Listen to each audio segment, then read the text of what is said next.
You're probably hearing about AI in schools as a futuristic debate about cheating or robot teachers. But the real story is already unfolding in Illinois, where lawmakers just banned commercial AI tools from classrooms. This isn't about hype or fears. It's about a concrete policy shift that could redefine how student data flows. The ban specifically targets tools that use generative AI like ChatGPT to write essays or answer questions. Illinois lawmakers aren't worried about AI replacing teachers yet. They're focused on a more immediate threat: data collection and consent. These tools don't just learn from your students, they profit from their data.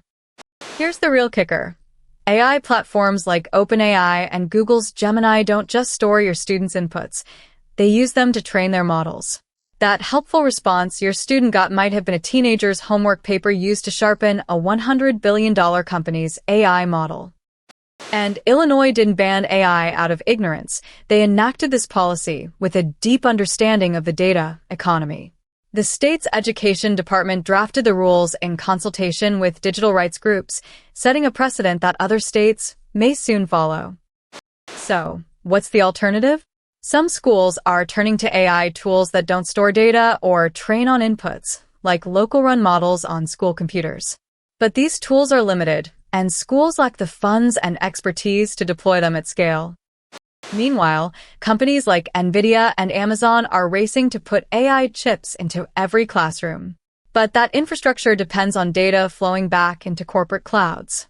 Illinois is signaling, no data, no AI. And here's the uncomfortable truth. Even if your school bans AI tools, students will still use them outside. The real power shift isn't about what schools allow. It's about who profits from student data when AI learns from them. This isn't just a classroom issue.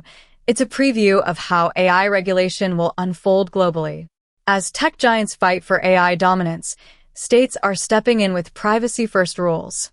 Illinois might be the first domino. Companies like Google and Microsoft say they're building AI for education. But when your student's homework gets folded into a billion-parameter language model, the profit motive becomes impossible to deny. And that's why Illinois' decision matters so much. It's not waving the AI sword. It's pointing out the real battlefield. Your child's data is the currency, not their grades.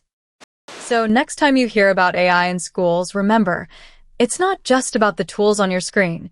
It's about who gets to own the future of your child's mind. Illinois took the first real stand.